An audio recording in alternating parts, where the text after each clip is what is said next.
Ito, ang kagandahan po nito, pag ikinabit mo siya sa main breaker, centralized na siya. Lahat ng ginagamit nyo na di kuryente sa loob ng bahay, pinapababa niya yung wattage. So, at the same time, hindi siya katulad ng mga nauna natin na nakikita sa online na kung ilang appliances nyo sa bahay, yun din yung bibilin mo. Pero dito po, isa lang yung bibilin nyo, centralized na siya. So dito po ang kagandahan po nito, sir. Pakita lang po namin sa inyo dito po sa 00 po, yung kulay green, yan po yung tinatawag natin wattage or kilowatts. So dito po, for example po sa ilaw, takpang ko lang po kasi nakakasilaw po siya. Sa ilaw po is 30 watts po yan. Pero po dito, maabot lang ng 29.7. Pero 30 watts po yung ilaw natin. So dito po ang kagandahan po nito, ipakita ko lang po sa inyo, sir, pag ikinabit po natin yung gadget. Okay? From 30 watts, lagay natin yung gadget, ilan na lang po? 7 na lang. Malaki po ba yung binawas?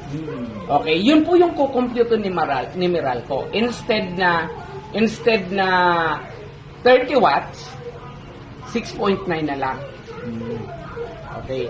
So, mas mababa yung babayaran natin. And then, lahat ng appliances or gamit natin sa bahay, pinapababa niya.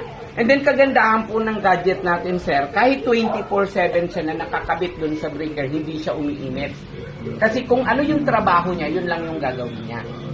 Okay. Kaya po, magiging safety pa po, nagkaroon ng shortage. Mas safety pa po. Kasi po, ito nire-regulate niya yung kuryente. Okay. So, ganun lang po kabilis. So, mapapansin nyo po, sir, habang tumatagal yan, lalo pang bumababa. How much more kung nakatap na po ito sa main breaker mo? Naka-steady na po siya 24/7. Okay. So, ang kagandahan po nito, sir, baka isipin po natin sa ilaw or baka humina yung supply ng kuryente pag ginagamit. Tanggalin ko po, and then ibabalik ko po pag masdan nyo po yung ilaw kung may pagbabago. May pagbabago po ba? So wala po. Kasi po, ang kagandahan po nito, kasi po yung mga nakikita natin online na mga saver, kung mapapansin nyo po, humihina yung ilaw, humihina yung appliances natin. For example, yung rice cooker, nagsaing po tayo, pag wala pong saver, sabihin na natin 30 minutes. Pero pag may energy saver po tayo, umaabot ng 1 hour. Pinoprolong niya po yung time. Compare po dito po hindi. Ito, kagandahan nito, kung ano yung normal na gas na consume nyo or yung voltage, yun din yung binibigay na. So, yun po yung pagkakaiba.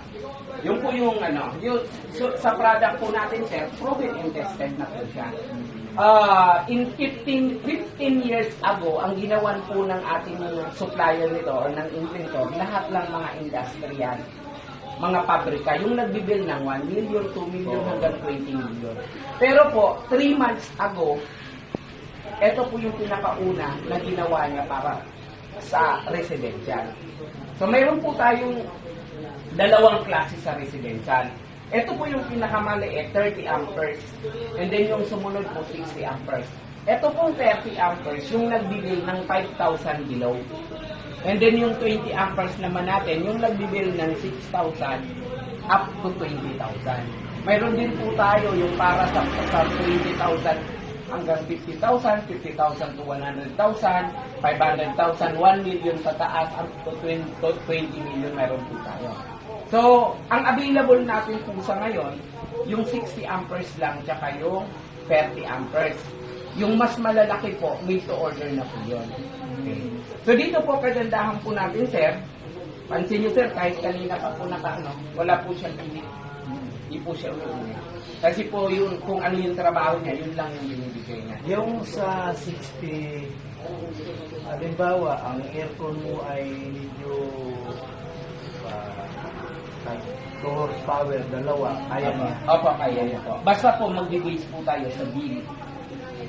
Opo. Sa bill po tayo. Yun po kasi yung sabi ng inventor natin.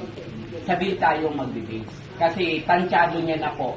Kasi siya yung naggumawa. Tansyado niya na at alam niya kung para saan siya applicable. Mayroon din po kasi minsan mga electrical engineer na parang kinokontra. Pero sabi ni inventor natin, ang sinasabi niya, yung ang sabi ni Lalay ko yan. ang sabi po ni ni inventor natin, Nasa Ah. lagi? engineer lang siya. Ako inventor. Yun ang sabi niya. Oo, magkaiba. Magkaiba. So kung ano man na pag-aralan ng engineer na yon, dito kung ano lang kaalaman niya, hindi niya napag-aralan kung ano yung napag-aralan ng inventor. Okay. So, yun po yung laging sinasabi ni inventor na siya ang may gawa, kaya siya ang nakakaalam kung saan siya applicable. Okay. So, sometimes po kasi mayroong mga electrical engineer na mas marunong pa kay inventor. So, sabi ni inventor, kahit sino pang engineer, kahit nag-aral sa Harvard University, hindi nila kayang gayahin to.